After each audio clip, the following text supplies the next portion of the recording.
One of the first things I want to say, Mike talks about 5 years process. And I think we start this process, and it seems like such a long time, and is 5 years really necessary? And to echo Mike, the answer is yes, it is necessary. Of all we need to do and to prepare for the diaconate itself. I'm going to take a slightly different approach, and what I want to talk to you about, because people ask me, what is it like going through formation? What is the diaconate process like? And I want to share with you some of my experiences and some of the things that have gone on as part of the program itself. There's been many blessings and joys and struggles and challenges, but it is a calling I feel that has been made to me. The first thing I want to talk about is the blessing to the marriage of going in formation. The man is ordained, clearly the man is ordained, but the couple is called. The wife, my wife Mary Ann, for nearly 40 years, is the partner in this process. And she, as many wives do, participate in many of the classes, give their time and effort. And quite frankly, they give us, the men, up themselves from different things to be part of this whole process. But what really is the blessing from a marriage standpoint is the growth of your marriage by bringing Christ even more full and center into the marriage itself. And our prayer time together and the ability to grow as a couple with Christ is an amazing part of this journey, which we're so blessed for. Another part of this journey is the fact that I get to walk with 25 other faith-filled men in this process. Men from all over the diocese, all different backgrounds. I don't think any of us are alike, but we get to have this brotherhood with one another, to learn from each other, to learn about other parts of the diocese, other churches, other issues, things of that nature. It helps us to grow in sharing these experiences and the challenges they have with each other in order for us to grow. And likewise, to build us a network, should it be God's will and God's grace that we are ordained in 2 years. Personal prayer. This whole process has really enlightened me and disciplined me in the whole journey of personal prayer. From the liturgy of the hours that we do every day, to a deeper understanding of Scripture, everything we're trying to do to know about our Lord and about His church, and a deeper understanding what it is to be a true servant of God and His church. I think Rick at one point had, I don't know if you still have it on your email, it says, pray, pray, pray. It is so true, so true. If I look at my life and something's out of balance at that point, I need to look at my prayer life. Prayer is so essential in what we do. Another part we have is the spiritual and ministerial growth by being assigned to different parishes. And this really has stretched, I think, all of us to be working with different parishes as different charisms, different issues, different needs to go through there. I've been assigned in the past to St. Elizabeth Ann Seton, St. Michael's last year, and for the next 2 years, I'll be assigned to St. Michael's. Each of these parishes, experiences, working with different clergy, gives us an opportunity to grow and to have a better understanding what it is to be a servant of the church, and to work with other deacons too to understand as role models for us. Many of the assignments I've had at these parishes allows me to take all this information of God together in the classroom and other areas to kind of put it in a working laboratory out there. Been involved with RCIA. There's nothing more important that we can do than to bring others to the church and to teach. Been a lector, done sacramental prep classes, many of the things that should we be ordained we'll be called to do. This year we're instituted as an acolyte, which really is the process of assisting the deacon and the priest on preparing the altar for the Eucharistic celebration, as well as purification of the vessels. I've had opportunities to lead Ash Wednesday Liturgy of the Word services, and that was quite an experience where rather than assisting at a service that I was in fact charged to give a reflection.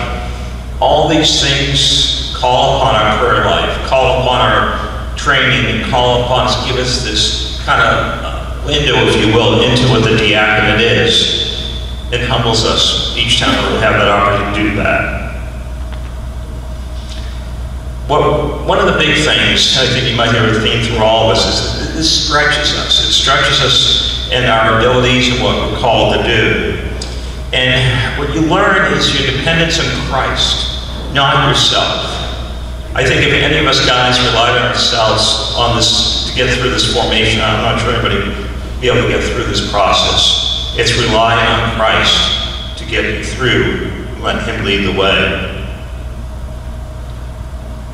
We talked about formation class. I'll just briefly mention that, we go in the 4 years of going through big formation as candidacy, a wide range of courses. The diocese does a great job of preparing us with all the classes that they prepare for us. Really done an outstanding job. We've had professors at the University of Dallas. Our bishop also taught us last semester of bioethics. And just a really outstanding job of doing that. And what they try to do is give us as much as we can handle on different areas, ranging from philosophy, theology, to scriptures, and the church fathers and church history. And through the grace of God, we go through this process where you have all these bits of information out there, and it's just, to me, it was like pieces of a puzzle. And you start going through, and it actually starts fitting together and gives you this comprehensive view, and it all starts making sense at this point. And one of the ways that they're able to really fund this program is through the annual diocesan appeal. So for everybody that supports that program, we greatly appreciate it. Your money is put to good use, trust me. And lastly, just to say about formation, is that, we talk a lot about the beauty of our faith and how important that is for everyone to understand. And by learning that, we do have that understanding of that faith, and it allows us to have people that come into the church with that knowledge and hopefully impart on them to stay with us, to feed them, so to speak. Mike mentioned the ministry of charity that we're assigned to, and for me personally, that has been one of my biggest areas of growth, of being able to put all the different pieces that we've gone through formation into practice. It's also one of the more challenging pieces. I've worked this past year at Presbyterian Night Shelter, where you work with the homeless. A truly amazing experience. There is no stereotyping with homeless. All different situations that people find themselves into. What they really taught me is that a lot of times they'll come in with a backpack, might be a trash bag with all their belongings. Yet they're so grateful for everything that they have. The small things that they have, they're so grateful for. One story was that I was at the mailroom and a man came up and he came in and he said, "Do you have any glue?" He wanted to fix his boots. Looked around, there was no glue. But I found duct tape. So him and I are there working together, putting duct tape on his boots. And he had these silver gray boots by the time we were done to put everything together. But the gratitude of that man, what he had, it's as if he had a brand new pair of boots. And it just always just lingers with me that those that have so little are so grateful for what they have. You can really, truly see Christ in the eyes of those people. It's just amazing, the homeless.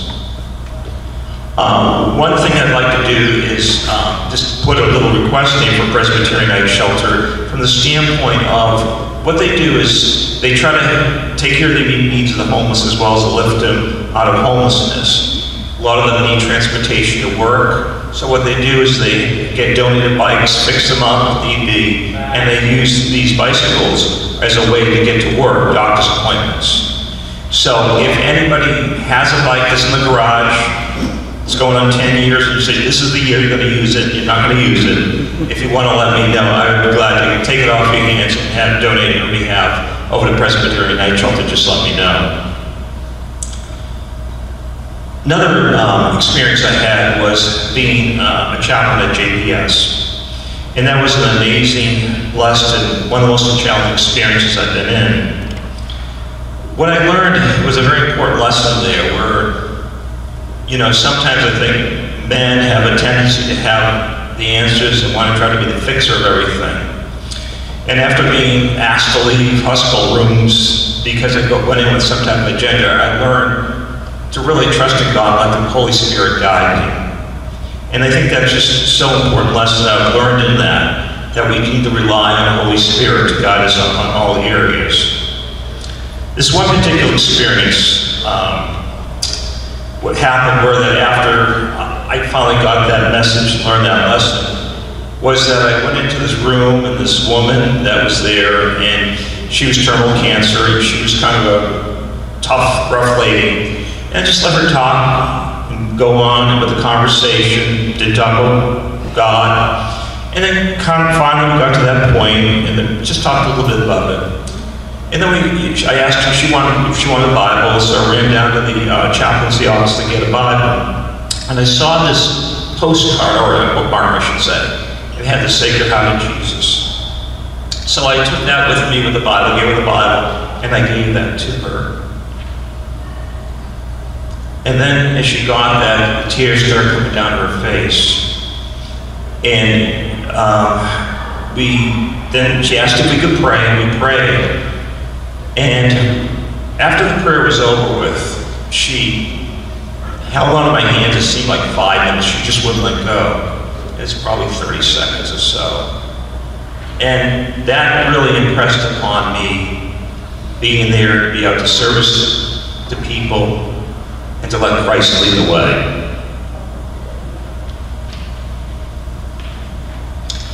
In conclusion, what I'd like to do is thank everyone for their prayers. As I'm around the parish, people come up to say, "We're praying for you." And I just want to say thank you. I greatly appreciate that. And as we talk about the areas of formation, we talk about prayer, learning, teaching, being of faith and charity. When you think about it, this is a program put together for the diaconate. But all as the baptized are really called to do that in our faith life, to go out and to serve others. And I would just leave you with last couple of verses of Psalm 33 that speaks to me in this whole process. It goes, "Our soul waits for the Lord. He is our help and shield. For in him our hearts rejoice. In his holy name we trust. May your mercy, Lord, be upon us as we put our hope